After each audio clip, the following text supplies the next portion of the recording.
स्वागत है आपका हमारे YouTube चैनल में। इस वीडियो में देखेंगे 9 क्लास का साइंस है ना, 9 क्लास का साइंस का सेकेंड चैप्टर का क्वेश्चन आंसर। चैप्टर पूरा पढ़ा दिए हैं, पहला और दूसरा चैप्टर कंप्लीट हो गया है। आज क्वेश्चन आंसर देखते हैं, उसके बाद तीसरा चैप्टर स्टार्ट करेंगे। ठीक है, तो देखिए पहला क्वेश्चन है, निम्नलिखित को पृथक करने के लिए आप किन विधियों को अपनाएंगे? सोडियम क्लोराइड को जल के विलयन से पृथक करने में, मतलब ये जो विलयन है उसको पृथक यानी अलग करने के लिए आप कौन कौन सा विधि का उपयोग करेंगे? तो 7 विधि पढ़ाए थे विलयन को अलग करने का, है ना। उसमें से कौन सा विधि का प्रयोग होगा, ये सबको अलग करने में वो बताना है। तो पहला है सोडियम क्लोराइड को जल के विलयन से। सोडियम क्लोराइड यानी नमक है ना, नमक को जल का विलयन से यानी जल में नमक को घोलेंगे और इसको अलग करना चाहेंगे तो कौन सा विधि थी? इसको अलग करने के लिए वाष्पीकरण विधि। ठीक है, यहाँ पर आंसर देखिए, यहाँ पे लिखा हुआ है, स्क्रीनशॉट लेते चलिएगा या डिस्क्रिप्शन में इसका PDF भी दे देंगे, वहाँ से डाउनलोड कर लीजिएगा, या ग्रुप में जो है तो ग्रुप में भेज दिए हैं, और किसी को ना मिला हो तो फिर से भेज देंगे, वहाँ से देख लीजिएगा। तो पहला का होगा वाष्पीकरण। दूसरा है अमोनियम क्लोराइड को सोडियम क्लोराइड तथा अमोनियम क्लोराइड के मिश्रण से पृथक करने में। अमोनियम क्लोराइड को सोडियम क्लोराइड यानी नमक, और अमोनियम क्लोराइड मतलब समझिए कपूर। तो कपूर और नमक अगर मिला हुआ है तो उसको अलग करेंगे, तो उसको बताया था, उसको कपूर को अलग करने के लिए ऊर्ध्वपातन विधि है। ऊर्ध्वपातन मतलब वो ठोस से डायरेक्ट बन जाता है गैस।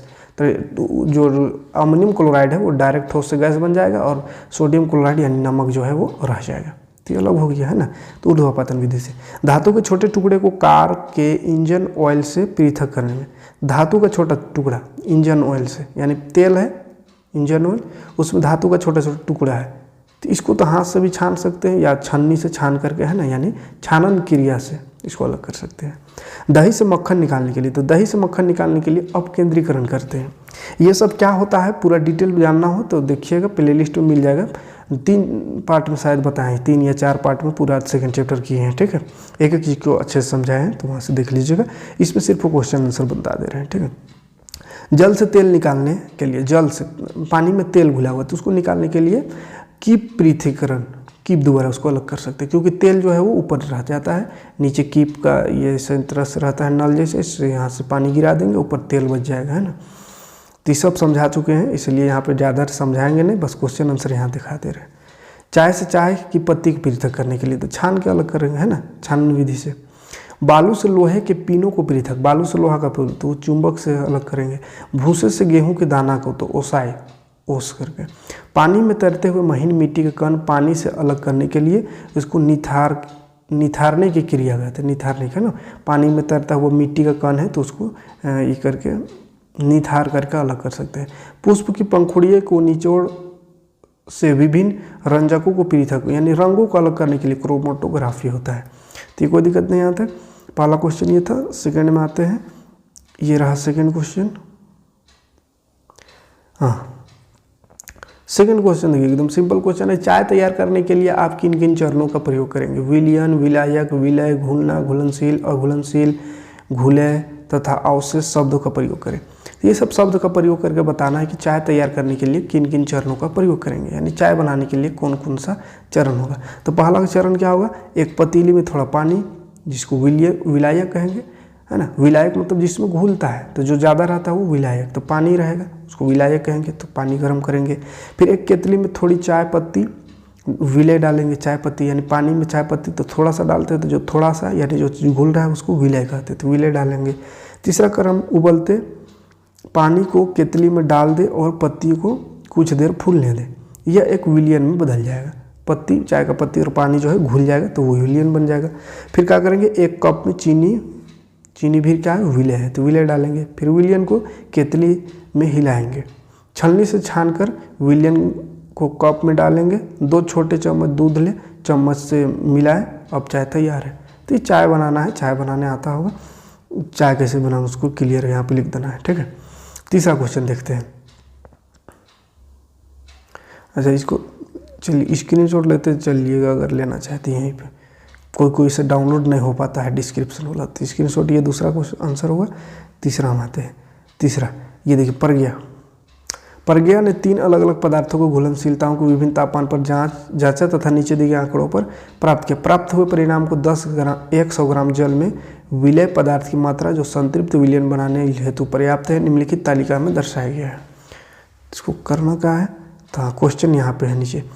50 ग्राम जल में 313 केल्विन का पोटेशियम नाइट्रेट के संतृप्त विलयन को प्राप्त करने हेतु कितने ग्राम पोटेशियम नाइट्रेट की आवश्यकता होगी। तो यहाँ पे कुछ तापमान पर potassium, sodium, potassium chloride, ammonium chloride ये सब दिया हुआ है, ठीक है। कुछ तापमान 273 केल्विन में 21 ग्राम, 36 ग्राम, इस तरह से अलग अलग दिया हुआ है। 293 में 313, 300 ये तापमान है। इतना तापमान में ये ग्राम में दिया हुआ है वो सब।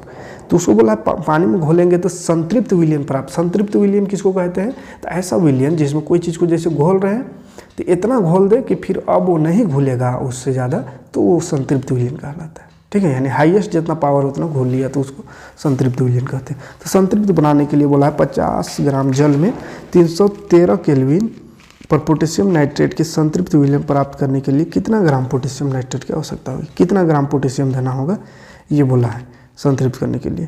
तो ये इसका देखिए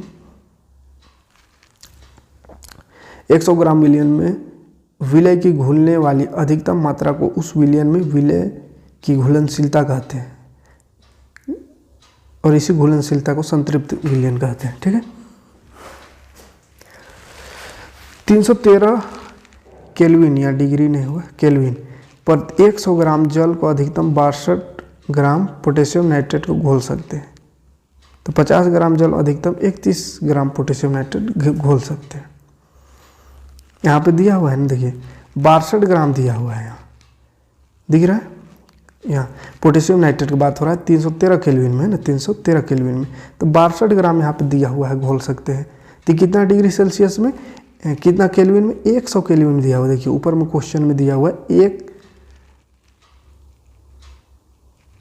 100 ग्राम में दिया हुआ है ना, ये 100 ग्राम पानी में दिया हुआ है, 100 ग्राम पानी का दिया हुआ है। इसमें 100 ग्राम पानी में 313 केल्विन में 62 ग्राम पोटेशियम नाइट्रेट घोल सकते हैं। तो क्वेश्चन में कहा है कि अगर पानी को 50 ग्राम कर दे, यानी आधा कर दे, तो 62 का आधा कितना हो गया, 61। तो 61 ग्राम पोटेशियम नाइट्रेट घुलेगा, है ना। उसके बाद अगला कि 353 केल्विन पर पोटेशियम क्लोराइड का एक संतृप्त विलयन तैयार करती है और विलयन को कमरे के ताप पर ठंडा होने के लिए छोड़ देती है। जब विलयन ठंडा होगा तो वह क्या अवलोकित करेगा, विलयन ठंडा होगा तो क्या होगा। तो देखिए कक्ष तापमान यानी तो रूम का तापमान 20 डिग्री सेल्सियस लिया जाता है, तकरीबन 20 होता है ना। तो 20 + 27 - 3 केल्विन यानी 293 केल्विन, 273, यहाँ तो 3 लिख दिया है, माइनस नहीं, ठीक है। 273 सेल्सियस को केल्विन बदलेंगे तो 273 जोड़ देंगे तो 293 केल्विन होगा यहाँ। तो 293 केल्विन हुआ रूम का तापमान, 293 केल्विन। तो 353 केल्विन में 100 ग्राम जल अधिकतम 54 ग्राम पोटेशियम क्लोराइड घोल सकता है, जबकि 293 केल्विन पर 100 ग्राम जल अधिकतम 35 ग्राम पोटेशियम क्लोराइड को घोल सकता है। तो इसको घटा के देख लीजिएगा, ठीक है। 100, इसको थोड़ा बोर्ड में बताने से समझ में आता है ना, लेकिन यहाँ रूम का तापमान 293 केल्विन में बोला है, कितना उसमें क्या स्थिति होगा उसका, कितना घुलेगा। और टेबल में दिया हुआ 253 में 54 ग्राम घुलता है। तो 353 में अगर 54 ग्राम घुलता है तो 293 में कितना घुलेगा। तो उसको जोड़ घटाव करके देखिएगा तो आएगा, यहाँ पे आंसर लिखा हुआ 35 ग्राम घुल सकता है, ठीक है। तापमान घटाने के साथ साथ ठोसों की द्रव में घुलनशीलता भी घट जाती है। तापमान घटाने से घुलनशीलता भी घट जाती है, अतः पोटेशियम क्लोराइड का पाउडर नीचे बैठना शुरू हो जाएगा। यानी तापमान घटेगा तो नीचे बैठना शुरू हो जाएगा उसका पाउडर। अगला क्वेश्चन है 293 केल्विन पर प्रत्येक लवण की घुलनशीलता का परिकलना के लिए इस तापमान पर कौन सा लवण सबसे अधिक घुलनशील होगा। तो 293 केल्विन यानी 20 डिग्री सेल्सियस है ना। इसमें पोटेशियम नाइट्रेट की घुलनशीलता 32 ग्राम, सोडियम क्लोराइड की 36 ग्राम, पोटेशियम क्लोराइड की इतना, इसका अमोनिया का इतना, और तो सबसे ज़्यादा किसका कौन घुलेगा, तो सोडियम क्लोराइड है ना, यानी नमक।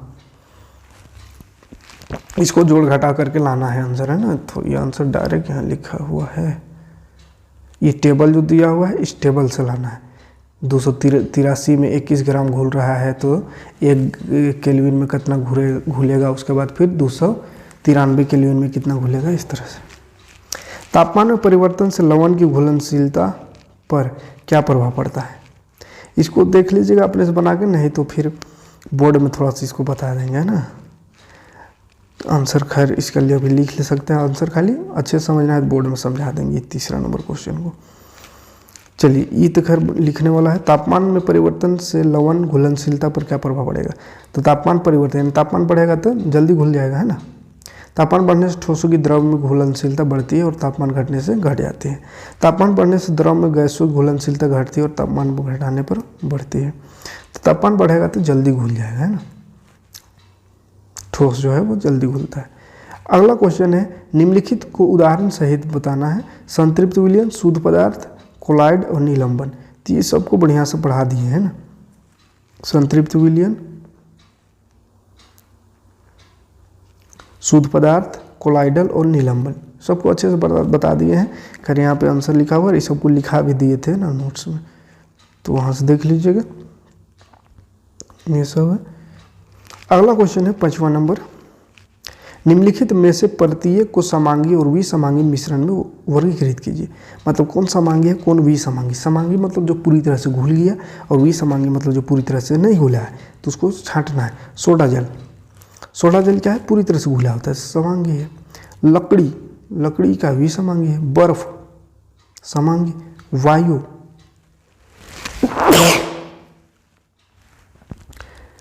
समांगी होगा, विसमांगी लिख दिया, समांगी होगा ना, वायु पूरे घुला हुआ था।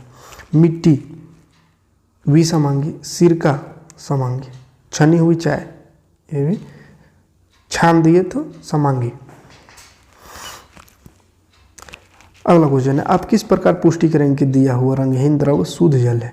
यह सुनिश्चित करने के लिए कि हमें दिया गया रंगहीन द्रव शुद्ध जल है, हम उसके क्वथनांक की जांच करेंगे। शुद्ध जल का क्वथनांक 373 केल्विन है और सामान्य वायुमंडल दाब 1 atm पर उबलता है, लेकिन लवण मिला जल 373 केल्विन के से उच्च ताप पर उबलता है। तो शुद्ध जल है कि नहीं उसको जानने के लिए हम क्या करेंगे, उसको उबाल के देखेंगे। 273 केल्विन देंगे और वो उबलना शुरू हो जाएगा, वाष्प बनना शुरू हो जाएगा, तो कहेंगे शुद्ध जल है, क्योंकि शुद्ध जल का क्वथनांक होता है 373 केल्विन, यानी शुद्ध जल 373 में उबलना शुरू हुआ। और 373 में उबलना शुरू नहीं हुआ, इसका मतलब कि वो अशुद्ध जल, उसमें कुछ मिलावट है। 7वां नंबर क्वेश्चन है, निम्नलिखित में से कौन सी वस्तुएं शुद्ध पदार्थ है, कौन शुद्ध है उसको बताना है। बर्फ, बर्फ क्या है, शुद्ध है, नहीं है। दूध नहीं है शुद्ध। लोहा शुद्ध है। हाइड्रोक्लोरिक अम्ल शुद्ध है। कैल्शियम ऑक्साइड शुद्ध है।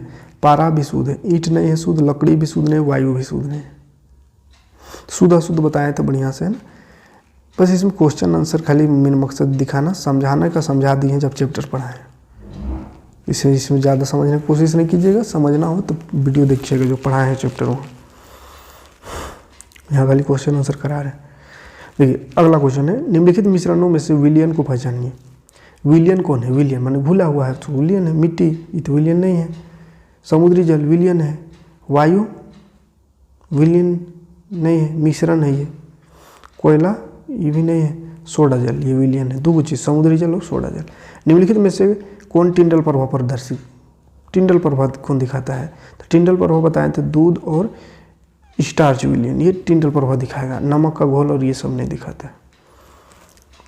10वां क्वेश्चन है, निम्नलिखित को तत्व यौगिक और मिश्रण में वर्गीकृत, कौन तत्व है, यौगिक है और मिश्रण, इसमें छांटना है। तो तत्व बोले थे जो सिंगल रहता है वो तत्व, जो सूत्र में रहता है वो यौगिक, और जिसका कोई सूत्र नहीं होता है वो मिश्रण। तो सोडियम तत्व है। मिट्टी मिश्रण है। चीनी का घोल मिश्रण है, चीनी घोलेंगे तो मिश्रण। चांदी तत्व है। कैल्शियम कार्बोनेट ये सूत्र होता है CaCO3, तो ये यौगिक है। टीन तत्व है। सिलिकॉन तत्व है। कोयला मिश्रण है। वायु मिश्रण है। साबुन मिश्रण है।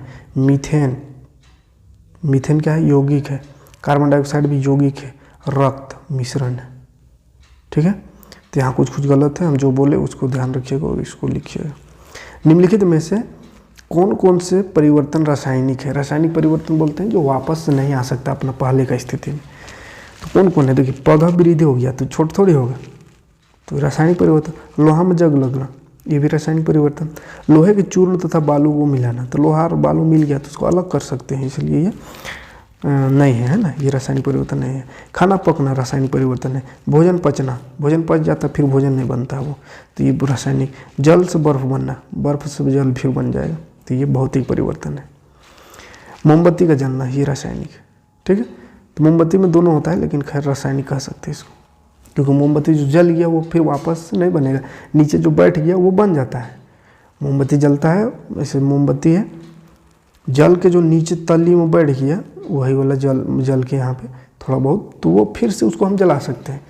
लेकिन जो जल के उड़ गया वाष्प बन के, वो फिर वापस नहीं आ सकता है, जो ऊर्जा बन गया।